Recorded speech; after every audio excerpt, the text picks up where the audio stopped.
한 주간 잘 지내셨죠? 날씨도 비가 오고 이렇게 어제까지는 좋았는데 오늘 날씨가 좀 그렇습니다. 본문을 읽으면서 어떤 생각이 들으셨나요? 오늘 요한일서 본문을 읽으면서 이게 무슨 말이야? 이거 읽었나요? 하나님의 자녀 또 죄에 대한 얘기를 하고 있죠. 여러분 어떻게 생각하시나요? 예수 믿으면 죄를 안 짓는다. 예수 믿으면 죄를 안 짓고 살 수 있나요? 그럼 예수 믿어도 죄는 짓고 살 수밖에 없다. 이건가요? 뭐 거의 대부분의 사람들이 예수 믿어도 죄를 짓는다라고 생각합니다. 그죠? 여러분 죄를 안 짓고 사시나요? 이렇게 훌륭한 저 말을 하는 순간 죄를 졌어요 지금. 예. 대부분의 그리스도인들이 예수를 믿어도 죄는 짓고 산다라고 생각합니다. 단 죄를 지어도 회개하면 용서받는다 이렇게 얘기하죠. 그래서 죄를 너무 쉽게 생각합니다. 죄를 져도 뭐 회개하면 되지. 회개하면 용서해 주실 텐데. 그래서 죄에 대해서 쉽게 포기하죠. 뭐 어쩔 수 없어. 할 수 없는 일이야. 이거는 인간이기 때문에 우리의 한계야. 이렇게 생각하며 스스로 죄 짓는 자신에 대해서 이 관용을 베푼다는 거죠. 여러분 지난 한 주간이 어떻습니까? 지난 한 주간이 자랑스럽습니까? 한 주간이 감격스러운가요? 주님 제가 한 주간 열심히 잘 살았습니다. 이런 마음으로 앉아 계신 분 계신가요? 아마 대부분 주님 힘들었습니다. 그죠? 또 죄를 졌네요. 뭐 이런 마음이죠. 왜 그런가 하면 죄를 안 지어야 되겠다라는 마음도 별로 강하지 않고 또 안 지을 수 있다는 믿음도 없기 때문이죠. 죄는 지을 수밖에 없다는 생각을 하기 때문에 죄 짓는 것에 대해서 굉장히 당연하게 생각한다는 거죠. 근데 오늘 성경을 보면 예수님을 믿는 사람은 죄를 짓지 않는다라고 얘기합니다. 아니 지을 수 없다라고 얘기한다는 거죠. 죄를 지을 수 없다. 예수 믿는 사람은 죄를 지을 수 없다. 이 말씀은 사실은 굉장히 엄청난 말씀이죠. 죄를 안 짓고 살 수 있는 사람이 없다고 우리는 생각하는데 하나님의 말씀은 예수 믿는 사람은 하나님의 자녀는 죄를 지을 수 없다 이렇게 얘기하신다는 거예요. 9절 말씀을 보세요. 하나님께서 난 사람은 누구나 죄를 짓지 않는다. 그죠? 죄를 짓지 않는다. 죄를 지을 수 없다. 왜냐하면 하나님께로 났기 때문이다. 이렇게 말씀하신다는 거죠. 우리가 믿는 복음은 예수님께서 십자가에 달려 돌아가심으로 우리 죄를 다 용서하시고 그래서 우리가 예수님을 우리 구주로 영접하면 우리 죄가 다 용서받는다, 사함받는다 이런 얘기죠. 근데 모든 죄가 다 용서받는다고 해서 죄를 지어도 된다라는 얘기는 아니죠. 죄를 지어도 된다는 허락은 아니라는 겁니다. 하나님은 십자가를 보시면 분명히 얘기하시죠. 야, 너는 이제 내 자녀다. 네가 어떤 죄인이라도 내가 너를 나의 자녀로 받아들이고 용서하겠다. 얘기하시죠. 근데 이것은 그렇다고 해서 네가 죄를 또 져도 된다. 죄를 짓고 살아도 내가 다 계속 용서하겠다. 죄를 지어도 좋다. 이런 허락은 아니라는 거죠.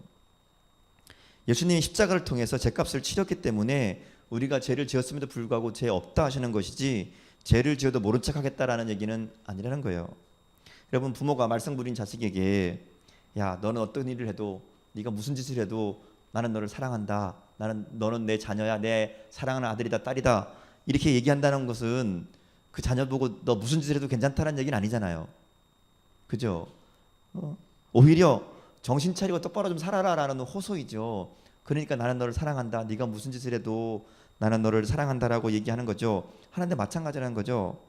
하나님께서 베푸신 은혜, 우리에게 베푸신 은혜는 엄청난 거죠. 1절 보시면 그렇게 하죠. 아버지께서 우리에게 얼마나 큰 사랑을 베푸셨는지 생각해봐라.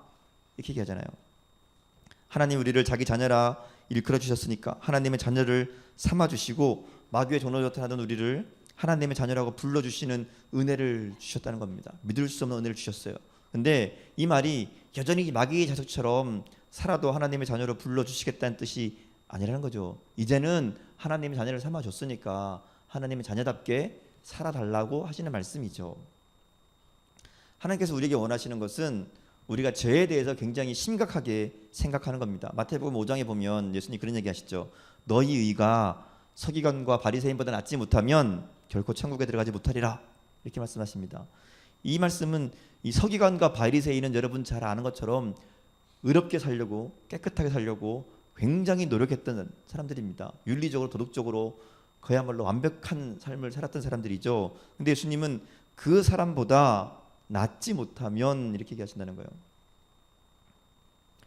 이 말씀은 우리가 누구보다도 도덕적인 삶을 살아야 천국에 들어갈 수 있다, 뭐 이렇게 얘기하시는 거예요. 말하자면 하나님의 자녀가 되었다고 하는 이 확신을 가진 사람에게는 그 누구보다도 깨끗하게 살려고 하는, 의롭게 살려고 하는 마음이 생겨야 된다는 겁니다. 그게 당연한 거란 거죠. 그래서 오늘 말씀을 보면 그에게 이렇게 얘기하죠. 3절에 보면 그에게 이른 소망을 주는 사람마다 누구나 그가 깨끗하신 것 같이 자기를 깨끗하게 한다. 그렇게 말씀하시죠. 예수님은 우리의 죄를 없애려고도 오셨지만 우리가 죄 짓지 않게 하시려고도 오셨습니다. 오늘 말씀에 보면 예수 그리스도께서는 죄를 없애려고 나타나셨다 말합니다. 그러므로 그리스도 안에 머물러 있는 사람마다 죄를 짓지 않습니다. 죄를 짓는 사람마다 예수님을 보지도 못한 사람이고 알지도 못한 사람이라고 이야기하죠. 우리가 예수님 안에 거하는지 아닌지는 죄를 짓는지 아닌지를 보면 알 수 있다라고 말씀합니다. 굉장히 심각한 말씀이죠. 말씀대로라면 지난 주간 죄를 짓고 살았던 우리는 모두가 다 예수님을 알지 못하는 사람입니다. 그죠? 용서해 줄 테니까 죄를 지어도 된다. 우리는 어쩔 수 없이 죄를 지을 수밖에 없는 존재이니까 그냥 그렇게 적당히 살면서 회개하며 살자. 이 얘기는 마귀의 유혹입니다.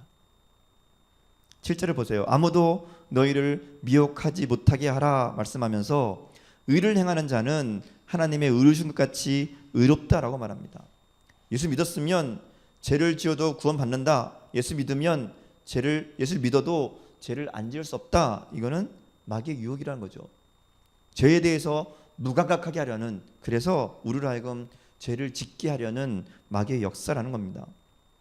성경은 분명하게 말씀하시죠. 죄를 짓는 사람은 뭐라고요? 마귀에게 속한 사람이다. 죄를 짓는 사람은 마귀에게 속해 있다라고 얘기합니다.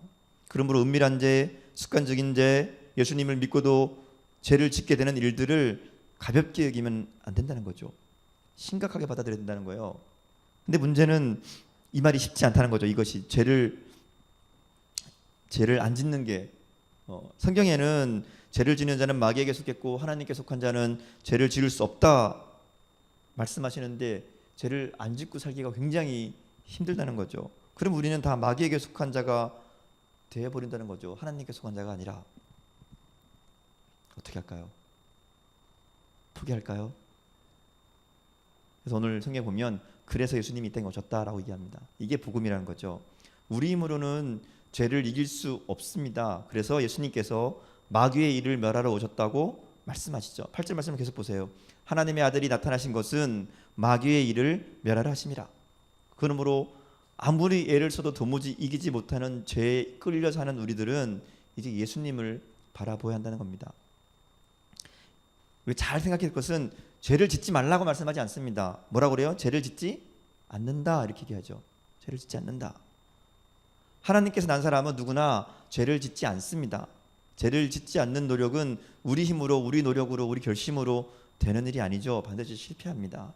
우리가 할 일은 바로 예수님을 바라보는 거죠. 예수님을 바라보는 것, 예수님을 의지하는 것. 그러면 죄 짓지 않도록 해 주신다는 거죠. 이게 복음입니다. 예수님의 십자가는 우리가 지은 죄를 해결하기 위해서 십자가를 지신 것뿐 아니라 우리에게 죄를 이길 수 있는 힘도 주시기 위함이라는 것이죠. 자, 예수님 믿으면 그러면 죄를 짓지 않게 되는 것인가? 여러분 그런가요? 예수님 믿으면 죄를 짓지 않게 됩니까? 예? 점점. 성경에는 확실한 증거가 있다라고 얘기합니다. 9절 말씀을 이어서 볼까요? 하나님께로부터 난 자마다 죄를 짓지 아니하니, 그다음 뭐라고 그러죠? 이는 하나님의 씨가 그 속에 거함이요 이렇게 얘기합니다. 우리 속에 뭐가 있다고요? 하나님의 씨가 심겨져 있다 말합니다. 하나님의 씨가 뭘까요? 그렇죠. 하나님의 씨란 성령 곧 하나님이 우리 안에 오신 것을 의미합니다. 자, 그래서 우리는 우리 안에 심겨진 하나님의 씨를 보아야 됩니다. 여러분 안에 성령이 계신 것을 믿습니까? 믿으시죠? 보통 이렇게 얘기합니다. 왜 나는 특별한 체험이 없을까? 나는 특별한 체험이나 간증이 없을까? 근데 간증 중에 간증은 여러분이 지금 하나님을 알고 하나님을 나의 아버지라고 부르고 이 자리에 앉아 있는 것, 그게 가장 큰 간증이죠. 지금 예배를 드리면서 우리는 성령의 임재를 경험하고 있습니다. 우리 안에 하나님의 씨가 성령이 거하고 계시다는 가장 결정적인 증거가 뭔가 하면 죄를 지을 때마다 괴로운 겁니다. 여러분, 죄 지을 때 마음이 편한 사람 있어요? 잘못하거나 죄를 짓거나 하나님 앞에 이게 아닌데 라는 일을 했을 때 마음이 편안하고 행복합니까? 그러면 분명히 마귀의 자식이 맞습니다. 대부분 우리는 죄를 짓고 나면 하나님 이러죠. 괴로워합니다. 마음 아파하죠. 그게 바로 우리 마음속에 하나님의 씨, 성령이 거하고 있다는 결정적인 증거라는 겁니다. 문제는 그 하나님의 씨가 어떻게 되는가에 달렸다는 거죠. 우리에게는 놀라운 하나님의 약속이 있습니다. 우리는 죄를 지을 수 없습니다. 왜냐하면 하나님의 자녀요 하나님에게서 났기 때문입니다. 하나님의 씨가 우리에게 있는 것을 아느냐, 알고 사느냐, 그것이 이 죄의 문제를 해결하는 방법이 될 수 있습니다. 우리는 육신을 가지고 있기 때문에 계속 마음이 무너지죠. 음란한 것, 욕심을 부리는 것, 미워하는 것, 질투하는 것, 계속해서 우리 마음속에 일어납니다. 그래서 우리는 어쩔 수 없이 죄짓고 살 것이라는 좌절감에 사로잡히게 됩니다. 근데 우리에게는 이 죄보다, 이 죄의 마음보다, 마귀보다 훨씬 더 강한 하나님이 계시다는 것을 깨달아야 한다는 거죠. 내 마음속에 하나님이 계시다는 것, 내 마음속에 하나님의 씨가 거하고 있다는 것, 이것이 죄를 이길 수 있는 방법이 키가 된다는 겁니다. 오늘 주일 예배 참석했지만, 여기 같이 예배 드리고 있지만, 내일부터 또 한 주간 살아가는 동안 세상에서 상상할 수도 없는 죄에 빠져버릴 수도 있습니다.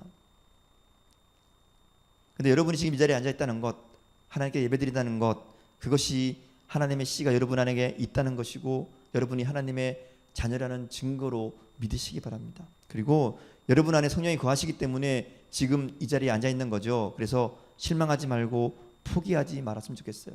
죄에 대해서 어쩔 수 없어, 할 수 없는 일이야, 이렇게 포기하지 않았으면 좋겠어요. 우리 힘으로는 죄를 지을 수밖에 없지만 죄를 멸하러 오신 예수님을 의지할 때 우리에게 소망이 있다는 겁니다. 하나님의 씨라고 말씀하신 데에는 우리가 할 일이 있다는 거예요. 우리가 할 일은 이 하나님의 씨가 내 속에서 자라게 하는 겁니다. 내 속에서 열매 맺게 하는 거예요. 그게 우리가 할 일이라는 거예요. 여러분에게 제가 다 씨를 나눠줬다고 생각을 해봅시다. 씨를 다 나눠줬어요. 어떤 사람은 씨를 병에 잘 담아서 찬장에 넣어놓을 수도 있고요. 어떤 사람은 그 씨를 땅에 이제 막 심었을 수도 있어요. 어떤 사람은 그 씨를 심어서 싹이 난 사람도 있을 거고요. 어떤 사람은 좀 자라서 나무가 된 사람도 있을 겁니다. 어떤 사람은 이제 막 열매가 맺은 사람도 있을 거고요. 어떤 사람은 큰 나무로 자란 사람도 있을 거라는 거죠. 이것이 같은 예수님을 믿는데 왜 삶이 다른지 그 이유라는 거죠. 하나님 우리에게 똑같은 씨를, 하나님의 씨를 다 심어주셨어요. 근데 그 받은 씨를 어떻게 했느냐, 이거에 따라 우리의 삶이 달라져 있다는 거죠. 그럼 그 씨를 어떻게 하면 자라게 하고 어떻게 하면 열매 맺게 할 수 있을까? 그것이 바로 말씀과 기도 그리고 순종이라는 거죠. 하나님 말씀 앞에 순종하고 말씀대로 살아갈 때 그 말씀을 통해, 기도를 통해, 순종을 통해 하나님의 씨가, 성령이 우리 가운데서 더욱 강하게 역사하신다는 겁니다. 그리고 열매 맺는 삶을 만들어 가신다는 거죠. 그래서 예수님을 바라보라, 말씀 안에 거하라, 말씀대로 살아라, 말씀을 읽어라, 큐티해라 얘기하는 게 바로 그런 일이라는 거죠. 요한복음 15장에 보면 예수님께서 포도나무 얘기를 하시죠. 여러분 포도나무 비유하시죠. 예수님이 뭐라고 계시는가 하면 가지가 포도나무에 붙어 있어야 열매를 맺을 수 있다라고 얘기하시죠. 그 뜻이 우리가 주님 안에 있어야만 열매를 맺을 수 있다는 거죠. 포도나무와 떨어진 가지가 열매 맺을 수 없을 뿐 아니라 멸망당하고 죽을 수밖에, 불살 수밖에 없듯이 예수님을 떠난 삶은 죄 가운데 빠져서 멸망할 수밖에 없다는 말씀입니다. 그러므로 이제 여러분 안에 하나님의 씨 성령이 거하고 계심을 믿으며 살았으면 좋겠어요. 그리고 감사하면서 기대하며 살았으면 좋겠어요. 내 안에 계신 이 하나님의 씨, 이 성령께서 내 삶을 어떻게 만들어 가실까? 어떻게 이끌어 가실까? 예수님이 십자가를 통해서 우리의 죄가 용서받는 건 굉장히 귀한 일이죠. 축복입니다. 중요한 것은 거기서 머물면 안 된다는 거예요. 더 나가서 주님 다시 오실 때 주님 앞에 설 준비를 하며 살아야 된다는 겁니다. 오늘 말씀해 보면 2절에 그렇게 얘기하죠. 사랑하는 자들아, 이제 우리는 하나님의 자녀다. 우리가 앞으로 어떻게 될지 잘 정확하게 나와 있진 않지만, 밝혀져 있진 않지만, 그러나 그리스도께서 다시 오시면 우리도 그와 같이 될 것을 믿는다. 그렇게 얘기하죠. 그때 우리가 참 모습으로 만나게 될 것이고 우리도 그런 모습으로 주님을 만나게 될 것이다. 이렇게 고백한다는 겁니다. 우리는 지금 살아가던 이 모습으로 예수님을 다시 만나게 될 거예요. 시간이 지나면 언젠가는 저절로 되겠지, 괜찮아지겠지, 그게 아닙니다. 예수님 안에서 결단하지 않으면 앞으로 우리의 삶이 변화될 가능성이 별로 없습니다. 사람들은 예수 믿는다고 똑같다고, 예수 믿어도 똑같다고, 예수 믿어도 다르지 않다고 그렇게 손가락질하죠. 사실 그런 사람이 많은 게 사실입니다. 그러나 성경은 다르게 말합니다. 예수 믿는 사람은 그렇게 똑같을 수 없다. 예수 믿는 사람은 죄 짓고 살 수 없다. 그게 오늘 성경의 말씀이죠. 예수 믿는 사람은 달라야 됩니다. 다를 수밖에 없습니다. 왜냐하면 그 안에 하나님의 씨가 심겨져 있기 때문에, 그 안에 성령께서 거하시기 때문에 다른 삶을, 죄짓지 않는 삶을 살 수밖에 없다고 말씀합니다. 오늘 이 시간 우리 다시 한번 결단했으면 좋겠어요. 지금 우리 마음을 다시금 하나님 앞에, 하나님 믿는 사람은, 하나님의 씨가 그 속에 있는 사람은 절대로 죄를 지을 수 없다라고 말씀하시는데, 주님, 내가 그렇게 살겠습니다. 내가 내 안에 하나님의 씨가 계신 것, 내 안에 성령이 계신 것을 내가 다시 한번 붙잡고 하나님의 자녀이기에, 하나님의 은혜를 알기에 죄를 멀리하고 주님을 닮아가는 삶을 살겠습니다. 결단했으면 좋겠어요. 내 힘으로는, 내 능력으로는 안 되는 일이기에 더 주님을 의지합니다. 주님 붙잡고 내가 내 삶 속에 역사하셔서 주님의 자녀로, 하나님의 자녀답게 살아가도록 만들어주실 그 주님을 의지하며 내가 결단하기 원합니다. 죄를 가볍게 여기지 않고, 죄에 대해 무감각하지 않고, 죄에 대해 포기하지 않고, 하나님, 내가 하나님의 자녀답게 살기 원합니다 하는 결단이 좀 저 여러분에게 있으면 좋겠습니다. 그래서 우리의 삶이 날마다 주님의 인도하심을 붙잡고 하나님의 씨가 있는 하나님의 자녀답게 그렇게 살아가는 새로운 결단이 있는 저 여러분 될 수 있기를 주님 이름으로 축원합니다. 함께 기도하시겠습니다.